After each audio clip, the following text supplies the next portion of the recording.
በፋኖ ኃይሎችና በአገዛዙ ጦር መካከል የሚካሄደው ውጊያ አድማሱን አስፍቷል። አዳዲስ የውጊያ ግንባሮች ተፈጥረዋል። በፋኖ በኩል ከደሴ ወደ ተንታ ሲንቀሳቀስ በነበረ የአገዛዙ ጦር ላይ ከባድ ማጥቃት ተሰንዝሯል። አንድ ወታደራዊ መኮንንን ጨምሮ በርከት ያሉ የአገዛዙ ወታደሮች ሙትና ቁስለኛ ሆነዋል። አፋብን በሸዋ ቀጠና የፈጸመው የሰራዊት ውህደት ለአገዛዙ ከፍተኛ ስጋት ፈጥሯል። በሸዋ ቀጠናዎች የሽመልስ አብዲሳ ልዩ ኃይል ከፋኖ ጋር መደበኛ ውጊያ ውስጥ መግባቱ ተሰምተዋል። የሽመልስ ልዩ ኃይል በሸዋ ምን ገጠመው የሚለውን ጨምሮ ዝርዝር የግንባር መረጃዎችን ይዘናል። በሌላ በኩል የብልጽግናው አገዛዝ ባህር ዳርን ከስጋት ቀጠና ለማዳን ለመልሶ ማጥቃት መጠነ ሰፊ ያለውን የውጊያ ዝግጅት ማድረጉ ተሰምተዋል። ሌተናል ጄኔራል መሐመድ ተሰማ የሚመሩት ይህ ልዩ የተባለለት ወታደራዊ ዘመቻ እቅዱ ምን ይመስላል ለሚለው ለጣና የደረሳት ወታደራዊ መረጃ በዜናችን አካተናል። የኦህዴድ ብልጽግና አገዛዝ የወለጋ አማራዎችን ከቀጠናው ለማጽዳት የከፈተው ወታደራዊ ዘመቻ ከምድር ጦር ወደ አየር ኃይል አድጓል። አየር ኃይሉ በወለጋ የአማራ ተወላጆች በሚኖሩበት ቀጠና ድብደባ መፈጸሙ ተሰምተዋል። ይህም ሌላኛው መረጃችን ነው። ፋኖ የአፍሪካ ቀንድ አዲሱ ክስተት ሆኗል። ሆኖም በህልውና ትግሉ ላይ የሚታዩ መሰረታዊ ችግሮችን ማረም ካልቻለ የታሚል ታይገር ዕጣ ይጠብቀዋል። መሰረታዊ የህዝብ ድጋፍን ለማጽናትም ትግሉ ለስር ነቀል ለውጥ መታመን አለበት። ይህንን ያሉት የአማራ የህልውና ትግል ላይ ስልታዊ ስትራቴጂካዊ ድጋፎችን በመስጠት የዲፕሎማሲና ዓለም አቀፍ ግንኙነቶችን በማድረግ የሚታወቀው አንድነት ለአማራ ህልውና አንድነት አመራሮች ናቸው። በወቅታዊ የህልውና ትግሉና የቀጠናዊ ፖለቲካዊ ጉዳዮች ዙሪያ ሰፋ ያለ ዳሰሳ የቀረበበትን የውይይት መርሃ ግብር በዜናችን ቃኝተነዋል። የአልቡርሃን ጦር ወደ ኢትዮጵያ ግዛት በመግባት ወታደሮችን ጠልፏል። የብልጽግና ጦር በበኩሉ ከሱዳን የማረካቸውን ወታደሮች ለሱዳን ፈጥኖ ድራሽ ኃይል ማስረከቡ ተሰምተዋል። የብልጽግና ጦር ከሱዳን ፈጥኖ ድራሽ ኃይል ጋር የጋራ እንቅስቃሴ ላይ መሆኑን ተከትሎ በድንበር ቀጠናው ከፍተኛ ወታደራዊ ውጥረት ተፈጥሯል። ለሰዓቱ የመረጥንላችሁ ቀጠናዊ ዜና ትንታኔያችን ነው። ሰላም ጤና ስጥልን ውድ የጣና ቲቪ ተከታታይ ቤተሰቦቻችን፣ አብራችሁን ስትቆዩ እነዚህንና ሌሎች ዝርዝር መረጃዎችን ታደምጣላችሁ። የጣቢያችን የሰዓቱ ዜና መረጃና ዜና ትንታኔዎቻችን እንሆ ተጀምረዋል። እስከ መጨረሻው አብራችሁ እንድትቆዩ አክብሮታዊ ግብዣችን ነው። በፋኖ ኃይሎችና በአገዛዙ ጦር መካከል የሚካሄደው ውጊያ አድማሱን አስፍተዋል። አዳዲስ የውጊያ ግንባሮች ተፈጥረዋል። ከደሴ ወደ ተንታ ሲንቀሳቀስ በነበረ የአገዛዙ ጦር ላይ ከባድ ማጥቃት ተሰንዝሯል። በሌላ በኩል የብልጽግናው አገዛዝ ባህር ዳርን ከስጋት ቀጠና ለማዳን ለመልሶ ማጥቃት መጠነ ሰፊ ያለውን የውጊያ ዝግጅት ማድረጉ ተሰምተዋል። የብልጽግናው አገዛዝ በዋናነት በደቡብ ጎንደር በርካታ የወረዳ ማዕከሎችንና ስትራቴጂክ ከተሞችን መያዛቸውን ተከትሎ የአገዛዙ ጦር በሽንፈት የለቀቃቸውን ቦታዎች መልሶ ለመያዝ ተንቀሳቅሰዋል። ጄኔራል መሐመድ ተሰማ ከወሎና ከጎጃም የነበረውን ኃይል በመያዝ በቀጠናው በሁለት ዙር ለ10 ቀናት የሚቆይ የዞኑ ወረዳዎችና ከተሞችን ከፋኖ ለመንጠቅ የዘመቻ እቅድ ለመምራት መንቀሳቀሳቸው ታውቋል። ይህ ዘመቻ የፋኖ ኃይሎች ባህር ዳርን ይይዛሉ የሚለውን ስጋት በርቀት ለመመከት ያለመ መሆኑን የጠቆሙት የመረጃው ምንጮች በሌተናል ጄኔራል መሐመድ ተሰማ የሚመራው አዲሱ ዘመቻ ለባህር ዳር ቅርብ የሆኑ ስትራቴጂክ ከተሞችንና ስልታዊ የወረዳ ማዕከላትን መልሶ ለመቆጣጠር ያለመ ነው ብለዋል። የዘመቻ እቅዱ በሁለት ዙር ይፈጸማል የሚሉት የመረጃው ምንጮች መጀመሪያው ዙር የ5 ቀናት ዘመቻ የሊቦ ከምከም ቀጠና በተለይም እብናት የበለሳ ቀጠናዎችን ጨምሮ ይካሄዳል። ከዚህ ዘመቻ ትይዩ ወደ አምቦ ሜዳና ሚካኤል ደብር እስከ ጣና ገዳማት ድረስ እንደሚካሄድ ለጣና በደረሳት ወታደራዊ መረጃ ላይ ተመላክተዋል። በሁለተኛው ዙር ዘመቻ በደብረ ታቦር ነፋስ መውጫ በኩል ታሽጋይንትና ክምር ድንጋይ መና መቀጣዋ አካባቢ ይካሄዳል።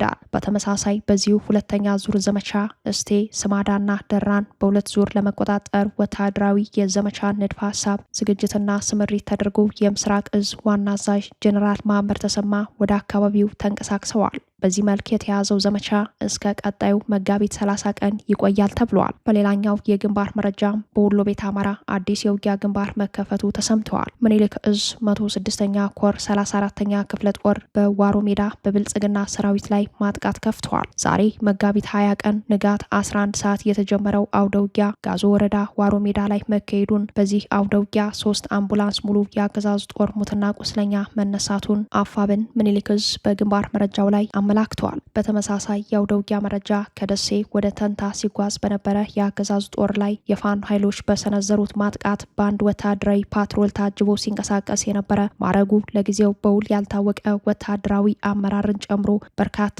የአገዛዙ ጦር መመታቱ ታውቋል። በአማራ ፋኖ ብሔራዊ ንቅናቄ ምኒልክ እዝ 104ኛ ኮር 25ኛ ክፍለ ጦር ስር የሚገኙት የሁለተኛ ሬጅመንት የፋኖ ኃይሎች መጋቢት 19 2018 የፈጸሙት ማጥቃት በደሴ ከተማ የሚገኘውን የአገዛዙን ጦር ያስደነገጠ ሆኗል። የአገዛዙ ጦር መነሻውን ከደሴ ከተማ አድርጎ በተሪ አቆራርጦ ወደ ተንታ ለመግባት በእንቅስቃሴ ላይ እንዳለ በተፈጸመው ጥቃት የደረሰውን ሰብአዊና ወታደራዊ ቁሳዊ ውድመት ጨምሮ በቀጠናው ያለውን ዝርዝር የአውደ ውጊያ መረጃ ዘጋቢያችን ከግንባር እንደሚከተለው ያቀርብልናል። ሰላም ጤና ይስጥልን፣ እንደምን ዋላችሁ። ወደ ሰዓቱ የግንባር መረጃችን ስናመራ ትናንት ምሽት እንደዚሁም ዛሬ ጧት ላይ በወሎ ቤት አማራ ቀጠናና እንደዚሁም በሸዋ በአገዛዙ ላይ ከፍተኛ ኪሳራ ደርሶበታል። ትናንት ምሽት ላይ ከ10 ሰዓት ጀምሮ አገዛዙ ከደሴ በኩታበር መስመር ወደ ተንታ ከፍተኛ የሆነ ኃይል ለማስገባት በሞከረበት ሰዓት በፊቱ ልጅ ኢያሱ ኮር ያሁኑ 104ኛ ኮር 25ኛ ክፍለ ጦር አናብስቶች ከፍተኛ ምት አሳርፈውበታል። በአገዛዙ ላይ ጉና በተባለች ከተማ ላይ ባደረሱት ከፍተኛ የሆነ የደፈጣ ጥቃት 23 ያገዛዙ ሰራዊት ወዳውኑ ሲደመሰሱ በርካቶች አንድ ሻምበል የሚሆነው ደግሞ ተበትኖ በየበረሃው በመቅረቱና በአሁኑ ሰዓትም የ25ኛ ክፍለ ጦር ፋኖዎች በአሰሳ ላይ መሆናቸውን ከቦታ የደረሰን መረጃ ያመላክታል። አገዛዙም ከፍተኛ ምት አርፎበት መልሶ ወደ ኋላ ወደ ኩታበር በመመለስ በርካታ ቁስለኛውን ይዞ ወደ ደሴ ተመልሷል። እንደዚሁም አልፎ የነበረው የአገዛዙ ሰራዊትም ወደ ተንታ ሆስፒታል በርካታ ቁስለኛውን ሲያመላለስ እንደነበረ የኮሩ መረጃ ያመላክታል። በዚሁ ቀጠና በዛሬው ዕለትም በተለይም ተንታ እንደዚሁም መቅደላና በዳውንት መስመር አገዛዙ ከፍተኛ የሆነ የመድፍ ድብደባ እያደረገ ሲሆን ባዙራ እንደዚሁም ደበቅ ወደ ተባሉ ቦታዎች ላይ የመድፍ ውርወራ በማድረስ በአርሶ አደር ቤቶች ላይ ቃጠሎ እንደደረሰም ከቦታ የደረሰን መረጃ ያመላክታል። ወደ ሸዋ ቀጠና ስናመራ በሸዋ ቀጠናም ትናንት ምሽት ላይ አንድ የአገዛዙ የጦር ሰራዊት ፋኖን ለመቀላቀል መጣት በላይ በነበረበት ሰዓት መረጃ የደረሰው የአገዛዙ ጦር ከፍተኛ ተኩስ በመክፈት ለመያዝ ቢሞክርም እንግዲህ የአገዛዙ ሰራዊት እየኮበለለ ፋኖን ሊቀላቀል የነበረው አርበኛ ማለት ይቻላል ከአራት በላይ የአገዛዙን ጦር ደምስሶ ፋኖዎችን ለመቀላቀል በነበረበት ሰዓት ላይ እንግዲህ ከአገዛዙ ጦር ደረሰበት ከፍተኛ የሆነ ከበባና ጥቃት ህይወቱ ማለፍ ችሏል። በዚሁ በአካባቢው የነበሩት የአፋብን ሸዋ ጠቅላይ ግዛት እዝ ጣይቱ ክፍለ ጦር አናብስቶች በአንኮበር ወረዳ ልዩ አምባ አካባቢ በአገዛዙ ላይ ደፈጣ በመጣል ከ11 በላይ የአገዛዙ ሰራዊት ወዳውኑ ሲደመሰስ በርካቶች ቁስለኛ ሆነው መመለሳቸውን ከቦታው የደረሰን መረጃ ያመላክታል። በዚሁ በሸዋ ቀጠና ምንጃር ወረዳ አጅሬ በተባለ ቦታ ላይ ያገዛዙ የኦሮሚያ ልዩ ኃይልን በማሰማራት ወደ ምንጃር በፋኖች ላይ ጥቃት ለመፈጸም በተንቀሳቀሰበት ሰዓት የከሰምኮር ነበልባል ክፍለ ጦር አናብስቶች ከፍተኛ ምት አሳርፈውበት ሙሉ በሙሉ ሰራዊቱ የተበተነና በርካቶች ሙትና ቁስለኛ እንደሆኑ የከሰም ኮር የህዝብ ግንኙነት መረጃ ያመላክታል።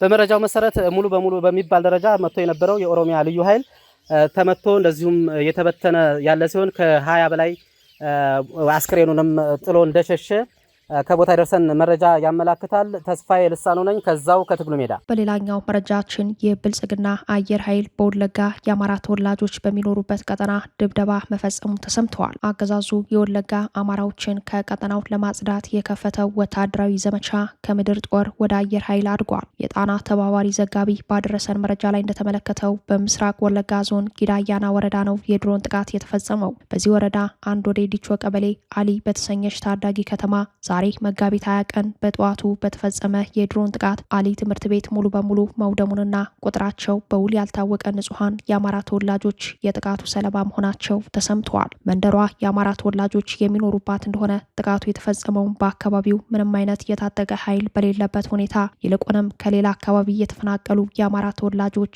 በትምህርት ቤቱ ዙሪያ ተጠልለው እንደነበረ የገለጹት የአካባቢው ምንጮች በዚህ አገዛዙ በሰነዘረው የድሮን ጥቃት በርካታ የአማራ ተወላጆች ዳግም መፈናቀላቸውን ገልጸዋል። ቢዛሞ ሚዲያ በበኩሉ በሆሮ ጉዱሩ ወለጋና ምስራቅ ወለጋ ዞኖች ላይ በረሃማው ክፍል ላይ ከፍተኛ የድሮን አሰሳ እየተደረገ መሆኑን ምንጮቹን ጠቅሶ ዘግበዋል። በንጹሃን ላይ የሚፈጸሙ የድሮን ድብደባዎች በዓለም አቀፍ ማህበረሰብ ዘንድ ትኩረት የተነፈገው ከመሆኑም በላይ በአማራ ጉዳይ የሚሰሩ ማህበራትና አደረጃጀቶች በምድርና በአየር ኃይል ለታጀበው አማራን ከወለጋ የማጽዳት የጦር ወንጀል ትኩረት ሰጥተው ድምጽ እንዲሆኑ ተጠይቋል።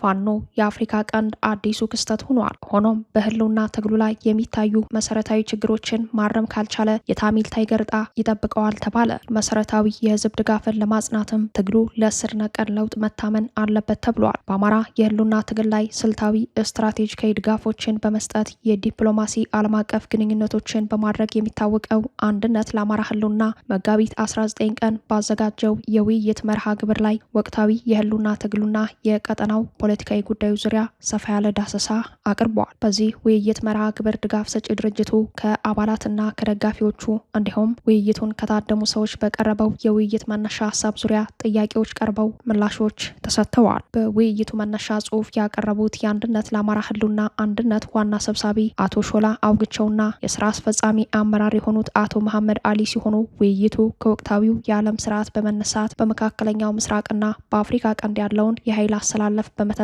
ከአማራ ፋኖ የትግል ቁመናና የአማራ ህዝብ መሰረታዊ የትግል ዓላማዎች አንጻር ቅኝት በማድረግ አማራነትን በማጽናት በህልውና ትግሉ ላይ ሊወሰዱ የሚገባቸው የእርምት እርምጃዎች በመጠቆም ላይ ያተኮረ መሆኑን የጣና ዘጋቢ ውይይቱን ታዝበዋል። በዚህ ውይይት አቶ መሐመድ አሊ ፋኖ በአፍሪካ ቀንድ ብቻ ሳይሆን ከዛም ከፍ ባለ ሁኔታ በምስራቅ አፍሪካ አዲሱ ክስተት ሆኗል ሲሉ የትግሉን ምዕራፍ ከወታደራዊ ቁመና አኳያ አመላክተዋል። ባለፉት ግማሽ ክፍለ ዘመናት በአካባቢው ከተካሄዱ የትጥቅ ትግል ታሪኮች በአጭር ጊዜ ፈጣን የሰራዊት ግንባታ በማድረግና በርካታ ህዝብ በማሳተፍ ደረጃ ያሳየው እድገት በቀጠናው አዲሱ ክስተት ያሰኘዋል ያሉት አቶ መሐመድ በገለጻቸው። ሆኖም የሚሉት ጥናት አቅራቢው አቶ መሐመድ እንደ ህዝብ የገጠመንን የህልውና አደጋ በድል ለመወጣት በሚደረገው ትግል ውስጥ ትልቁ ፈተና በተለይም በአመራር ደረጃ የተቀመጡ ሰዎች የትግል ስትራቴጂካዊ ምልከታ ላይ የሚታዩ ክፍተቶች አሉ ብለዋል። መሐመድ አማራ ለኢትዮጵያ ግንባታ የአንበሳውን ድርሻ የተወጣ ህዝብ ሆኖ ሳለ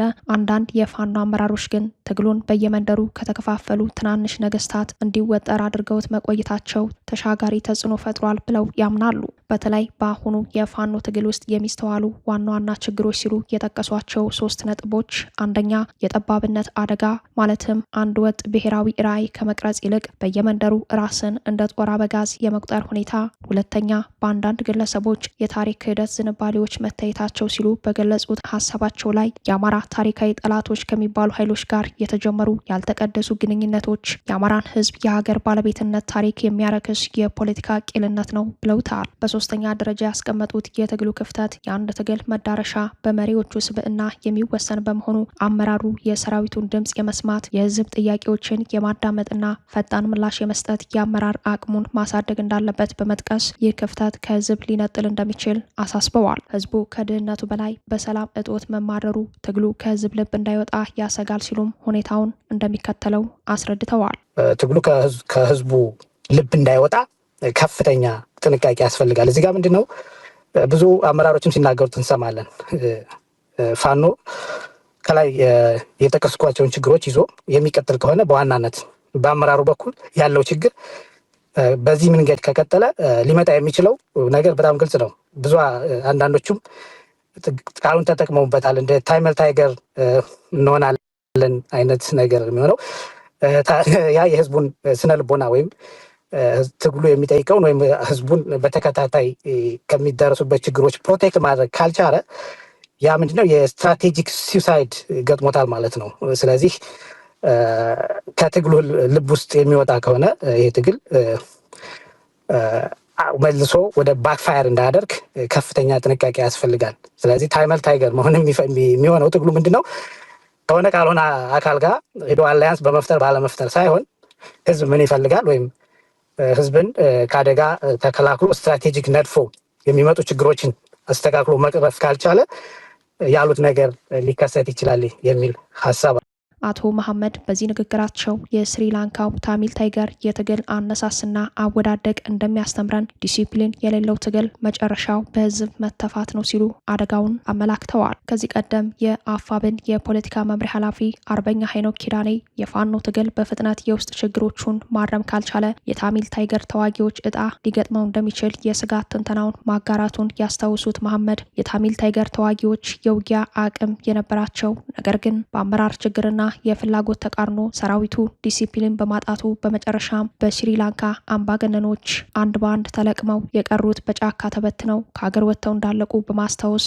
ይህ አደጋ እንዳያጋጥም የእርምት እርምጃዎች ያስፈልጋሉ ብለዋል። ህዝብ በታጋዮች ተስፋ ሲቆርጥ የራሱን አማራጭ እንደሚከተል ያስታወሱት መሐመድ ከታሚል ታይገር ውድቀት የምንማረው ነገር ትግል ከህዝብ ልብ እንዳይወጣ ሁልጊዜ መጠንቀቅ ነው ሲሉ አስረድተዋል። ሌላኛው የውይይት መነሻ ሀሳብ አቅራቢ የአንድነት ለአማራ ህልውና አንድነት ዋና ሰብሳቢ አቶ ሾላ አውግቸው በበኩላቸው አማራን በታሪካዊ ጠላትነት ከፈረጁ ዛሬም የአንኮበር ገዥ መደብ ጨፍጭፎናል የሚል አማራ ጠል የሐሰት ትርክት ከሚያሰራጩ ወያኔን ከመሰሉ ኃይሎች ጋር የሚደረግ የጋራ ትግል ግብ የለም ሲሉ መሰረታዊ ያሉትን አደጋ አመላክተዋል። ለአማራ የህልውና ትግል አንድ ወጥ ብሔራዊ ራዕይ መቅረጽ ይገባል። ብሔራዊ ራዕዩ በስር ነቀል ለውጥ ላይ የሚያተኩር መሆን አለበት ያሉት አቶ ሾላ ስር ነቀል ለውጥ ሲባል የአማራ ህዝብ ላለፉት 50 ዓመታት ለጥቃት ተጋላጭነት የዳረጉትን መዋቅራዊ ችግሮች ከስራቸው በመንቀል አማራን መልሶ የሀገር ባለቤት ማድረግ የሚያስችል የህግ፣ የስርዓት፣ የመዋቅር ለውጥ ማለት ነው ሲሉ አስረድተዋል። አማራ ትግል ለስር ነቀል ለውጥ የሚደረግ ትግል ነው።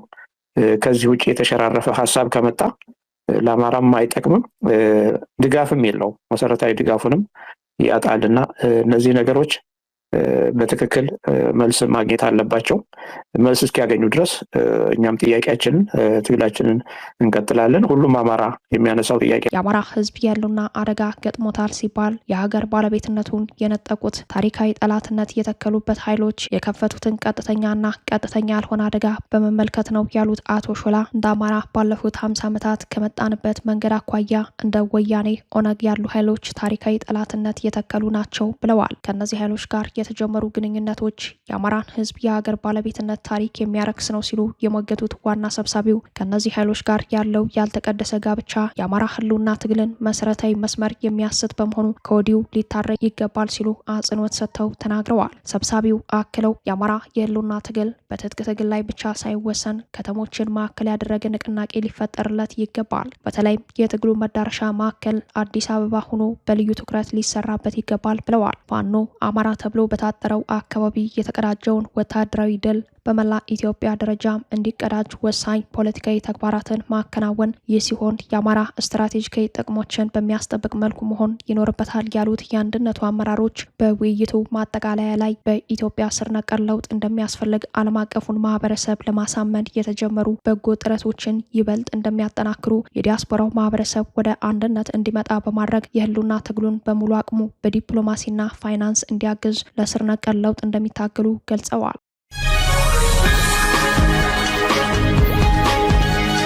የአልቡራን ጦር ወደ ኢትዮጵያ ግዛት በመግባት ወታደሮችን ጠልፏል። የብልጽግና ጦር በበኩሉ ከሱዳን የማረካቸውን ወታደሮች ለሱዳን ፈጥኖ ድራሽ ኃይል ማስረከቡ ተሰምተዋል። የብልጽግናው ጦር ከሱዳን ፈጥኖ ድራሽ ኃይል ጋር የጋራ እንቅስቃሴ ላይ መሆኑን ተከትሎ በድንበር ቀጠናው ከፍተኛ ወታደራዊ ውጥረት ተፈጥሯል። የብልጽግናው አገዛዝ ለጦር አጋሩ የተባበሩት አረብ ኤምሬትስ የጦር ሰፈር በኢትዮጵያ ግዛት መስጠቱን ተከትሎ የሱዳን የውክልና ጦርነት ወደ ኢትዮጵያ ተስቦ ገብተዋል። ሁለቱ ተፋላሚ የሱዳን ጀነራሎች ከቅርብ ጊዜ ወዲህ ታላቁ የኢትዮጵያ ህዳሴ ግድብ በሚገኝበት ቀጠና ውጊያ ማካሄዳቸው ለኢትዮጵያ የከፋ ብሔራዊ አደጋ ደቅነዋል። ከኢትዮጵያ ግዛት በሚነሳ ድሮንና ታጣቂ ጥቃት እየተፈጸመብኝ ነው ያለው የሱዳን ብሔራዊ ጦር ወደ ኢትዮጵያ በመግባት ወታደሮችን ጠልፎ መውሰዱ ተሰምተዋል። በጀነራል አብዱል ፈታህ አልቡርሃን የሚመራው የሱዳን ጦር በኢትዮ ሱዳን ድንበር ከተቀሰቀሰው ውጊያ ቀደም ብሎ ቤንሻንጉል ውስጥ በሚገኘው የተፋላሚው ጀነራል ዳጋሎ ጦር ሰፈር ማሰልጠኛ አቅራቢያ 7 ሰልጣኞችን ጠልፎ መውሰዱ ታውቋል። ጦሩ ስልጠና ላይ ከነበሩ የሱዳን ፈጥኖ ድራሽ ኃይሎች ቅጥረኛ ወታደሮች መካከል 7ቱን ጠልፎ ከወሰደ በኋላ አንዱን ገድሎ ሌሎቹን ለወታደራዊ የመረጃ ምንጭነት እየተጠቀማቸው እንደሚገኝ በቀጠናዊ መረጃው ላይ ተመላክተዋል። ይህንን ተከትሎ የብልጽግና ጦር ወደ ጦር ሰፈሩ መንቀሳቀሱ ታውቋል። በጉዳዩ ላይ የወጣው ወታደራዊ መረጃ እንደሚያመላክተው መከላከያ እግረኛና ሜካናይዝድ ወደ ቦታው አንቀሳቅሰዋል። መከላከያ በጄኔራል ዳጋሎ ከሚመራው የሱዳን ፈጥኖ ድራሽ ኃይሎች ጋር በመሆን ሌላኛው የሱዳን ጀነራል አልቡርሃን የሚመሩት የሱዳን ጦርን መውጋቱም በመረጃው ላይ ተጠቁመዋል። ከዚሁ ጋር ተያይዞ በመከላከያ የተማረኩ የሱዳን ብሔራዊ ጦር ወታደሮች ለሱዳን ፈጥኖ ድራሽ ኃይሎች ተላልፈው ተሰጥተዋል ተብሏል። የአብይ አህመድ ጦር አጋር የሱዳን ፈጥኖ ድራሽ ኃይል የተፋላሚውን ጦር በድንበር ከከበበ በኋላ በመጨረሻም ስትራቴጂካዊቷን ኩርሙክ ከተማ መቆጣጠሩ ይታወሳል። ኢራን በአፍሪካ ቀንድ በሚገኙ የአሜሪካ ጦር ሰፈሮች ላይ ጥቃት የመሰንዘር እቅድ እንዳላት በመዘገብ ላይ ነው። የኢራን ሚሳኤል አቅም እስከ 4000 ኪሎ ሜትር መለጠጡ ኢትዮጵያንም ቀለበት ውስጥ ከተዋል። የኢራን አሜሪካ እስራኤል ጦርነት ከመካከለኛው ምስራቅ ወደ ምስራቅ አፍሪካ የመዛመት እድሉ ሰፍተዋል። ኢራን በአፍሪካ ቀንድ በሚገኙ የአሜሪካ ጦር ሰፈሮች ላይ ጥቃት ልትሰነዝር እንደምትችል ከተሰማበት ጊዜ ጀምሮ ኢትዮጵያ የጥቃቱ ኢላማ ከተባሉት መካከል መመደቧን የሚጠቁም መረጃ ወጥተዋል። በጦርነቱ መነሻ ቀናት ሶማሌላንድ ና ጅቡቲ በተደጋጋሚ ስማቸው የተነሳ ሲሆን ከ30 ቀናት በኋላ ጥቃቱ ተጨማሪ ስልታዊ ጥቅም አላቸው የተባሉ ሀገራትን ሊያካትት እንደሚችል የስጋት ትንተናዎች እየወጡ ነው። በተለይ የኢራን ሚሳኤል አቅም እስከ 4000 ኪሎ ሜትር መለጠጡን የሚጠቁመው መግለጫ ኢትዮጵያን በግልጽ የሚያስጠነቅቅ ሆኗል። ከኢራን ሚሳኤል አቅም ጋር ተያይዞ ይፋ የሆነው ወታደራዊ መረጃ ለኢትዮጵያና ለአፍሪካ ቀንድ ሀገራት አዲስ የጂኦ ፖለቲካዊ ስጋት መኖሩን ይተነትናል። የኢራን ሚሳኤል አዲስ አበባ ጫፍ የመድረስ አቅም እንዳለው ያመላከተው ወታደራዊ መረጃ አዲስ አበባ በኢራን ሚሳኤል ርቀት ስር እንደምትገኝ በመግለጽ ማስጠንቀቁ ትኩረት ስበዋል። በጉዳዩ ላይ በኬንያ የሚገኘው የእስራኤል ኤምባሲ ባሰፈረው መልእክቱ የኢራን የሚሳኤል ቴክኖሎጂን አብራርተዋል። ኤምባሲው የኢራን የሚሳኤል ቴክኖሎጂ አድጎ አሁን ላይ እስከ 4000 ኪሎ ሜትር ርቀት መወንጨፍ መቻሉን አስረድተዋል። ኤምባሲው ቴህራንን ማዕከል አድርገን የ4000 ኪሎ ሜትር ክበብ ብናሰምር አብዛኛው የሰሜንና የምስራቅ አፍሪካ አካባቢዎች በኢራን የሚሳኤል ክልል ውስጥ ይወድቃሉ ማለቱ አስደንጋጭ ሆኗል። በኤምባሲው የስጋት ትንተና መሰረት አዲስ አበባ ከቴህራን የምትገኘው በ3200 ኪሎ ሜትር ርቀት ላይ ነው። ይህ ርቀት ኢራን አሁን ካላት የሚሳኤል አቅም አንጻር በቀላሉ የጥቃት ክልል ውስጥ እንድትገባ ያደርጋታል። ከአዲስ አበባ በተጨማሪ ሞቃዲሾ፣ ጁባና ናይሮቢ የኢራን ሚሳኤል ያሰጋቸዋል ተብሏል። ኢራን በዚህ ልክ አቅሟን ማሳየቷ በቀይ ባህርና በባብኤል መንደብ አካባቢ ያለውን የጸጥታ ሁኔታ ይበልጥ ውስብስብ ማድረጉ አይቀርም። ኢራን እንደ አውሮፓውያን አቆጣጠር በ2020 የጀነራል ቃሲም ሱሌይማን መገደልን ተከትሎ ጅቡቲን ጨምሮ ባሉ የአሜሪካ የጦር ሰፈሮች ላይ ጥቃት እንደምትሰነዝር መዛቷ አይዘነጋም። ከዚህ ጋር ተያይዞ በጅቡቲ የሚገኘው ካምፕ ሊሞኒየር ለአሜሪካ በቀይ ባህርና በህንድ ውቅያኖስ ላይ ያላትን የበላይነት ለማስጠበቅ ቁልፍ ቦታ በመሆኑ ለኢራን ቁጥር 1 ኢላማ ሊሆን እንደሚችል ተገምተዋል።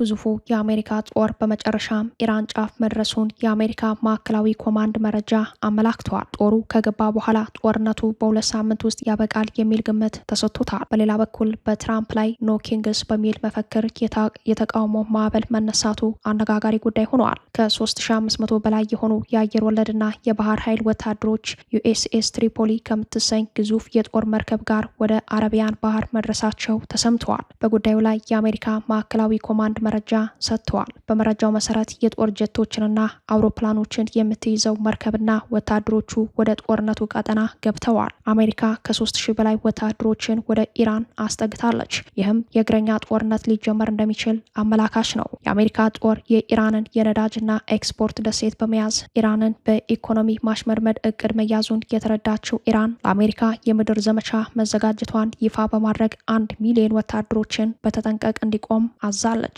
በዚህ መልክ አስፈሪ የሆነው ጦርነት ይስፋፋል የሚል ትንተና እየተሰጠበት ባለበት በዚህ ወቅት የአሜሪካው ስቴት ዲፓርትመንት ሴክሬታሪ ማርክ ሩቢዮ ጦርነቱ በቀጣይ 2 ሳምንታት ውስጥ ይጠናቀቃል ሲሉ ተሰምተዋል። ሩቢዮ አሜሪካ ከጦርነቱ የምትፈልገው ሁሉንም ነገር ተሟልቷል ሲሉ ተደምጠዋል። ይህ በእንዲህ እንዳለም በትራምፕ ላይ ከፍተኛ ተቃውሞ ተነስተዋል። በሚሊዮን የሚቆጠሩ አሜሪካውያን የነገስታት አገዛዝ አንፈልግም ኖ ኪንግስ በሚል መፈክር በትራምፕ አስተዳደር ላይ ተቃውሞ ቀስቅሰዋል። ለተቃውሞ ምላሽ የሰጡት ትራምፕ እኔ አሁን ላይ የንጉስ ስሜት የለኝም፣ የምሰራው አሜሪካን ታላቅ ለማድረግ ነው ብለዋል። በአሜሪካ ዘመናዊ ታሪክ በአንድ ቀን ከተካሄዱት የሰልፍ ንቅናቄዎች አንዱ ይሆናል የተባለለት ይህ ተቃውሞ በአሜሪካ በርካታ ከተሞች በተመሳሳይ ጊዜ ተካሂዷል። ተቃውሞ በዋናነት ትኩረት ያደረገው የትራምፕ አስተዳደር በሚያራምዳቸው የኢሚግሬሽን ህጎች፣ በኢራን ላይ በተከፈተው ጦርነትና በሲቪል መብቶች ጥሰት ላይ ነው። ያልተጠበቀውን ከፍተኛ የተቃውሞ ሰልፍ ተከትሎ የትራምፕ አስተዳደር ዋና ምክንያቱን ከበስተጀርባ ማጣራት መጀመሩ ተሰምተዋል። ክቡራትና ክቡራን ቤተሰቦቻችን ለሰዓቱ የተሰናዱት መረጃዎቻችን የተከታተሏቸውን ይመስሉ ነበር። አብራችሁን ስለቆያችሁ ልባዊ ምስጋናችን ይድረሳችሁ እያለን የጣና ቲቪ ወቅታዊ ዜናዎች፣ ትንታኔዎችና ልዩ ልዩ ፕሮግራሞች እንዲደርሷችሁ ቻናላችን ሰብስክራይብ በማድረግ ቤተሰብ ይሁኑ። በተሳትፎ የትግል ሚዲያው እንዲያጠናክሩ ጥሪያችን እናቀርባለን። ጣና ቲቪ ከሀቅ ጋር